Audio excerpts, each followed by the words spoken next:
Once I made the decision that I was going to pursue weight loss surgery, I had to make a commitment to myself that I wanted to pursue this because I realized after talking with Dr. Chasen that it wasn't just, oh yeah, I've been having all of these other issues that you've just fixed my diverticulitis and my gallbladder problem.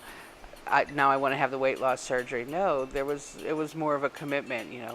I have to commit to not just, yeah, I want the surgery and it's going to be fine. How am I going to change my life? And what do I have to do ahead of time? Have to see a nutritionist. Have to see a psychologist. That's part of the process. And have to join the support group, which has been really wonderful. Every time I go, I talk to more people who have stories to share about how they came to this decision. And it's important to explore why I want to do it. Is it just about, yeah, I want to look good in clothes, or I want to move around a lot easier? There's a lot of things to think about. And you have to be willing to be introspective and really look at why you're overweight, why you eat the way you do, and then make a commitment to change that. You have to accept that you're going to have to, before the surgery, lose some weight. What you want to do is they want to shrink the liver, right? So it makes it easier for the surgery to happen. And so when that happens, to shrink that, you have to reduce your fat intake. You have to reduce your sugar intake. You have to reduce your carbohydrates. And that means a lot of protein, and drinking protein shakes, and eating high protein, low fat meals. And initially, so you have to lose a little bit of weight, help shrink that liver, make it a little easier for the surgery to happen. And then you have to exercise. And it doesn't mean joining a gym, but you have to get up and walk. And I have arthritis in both hips, both knees, both ankles. It hurts. Ibuprofen is my friend. And I can't walk very far. I can't walk 2 blocks. But I'm committed to trying and committed to doing it, not just trying. I need to get up and move and walk.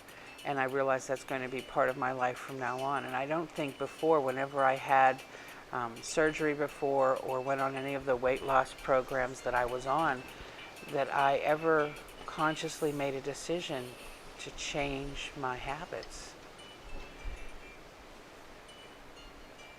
And I can't imagine that I didn't do that, looking back at it. But I never made a commitment to change my habits. And now I have to make that commitment.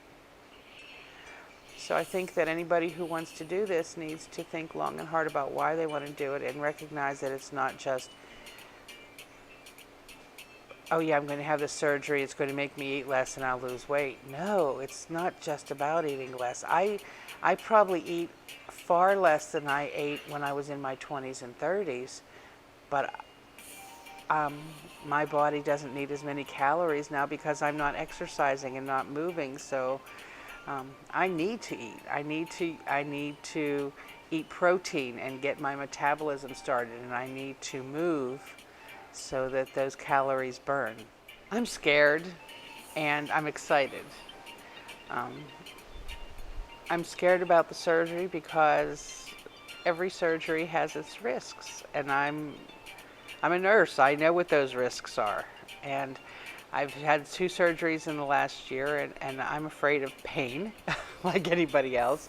But I also don't like to take a lot of pain meds. Ibuprofen's about as strong as I like to get, right? So, I think there's a part of me that's just afraid of what the unknown is. What's my life going to be like once I don't have that weight on? There are so many things that I don't know. Like, I don't know who I'll be if I'm back under 200 pounds again. I haven't been that weight since I was in my late 20s and early 30s. And that'll be exciting. So that's the exciting part. But the scary part is all of that, my life is different. How am I going to make sure I continue with the commitment I've made? Can I do it? Am I going to do it? How is that going to change my relationships with people who have been used to the fat me, right? Will they see me differently? Will they act differently? Will I act differently? There's just so many unknowns, and it's a little scary, but it's also really exciting.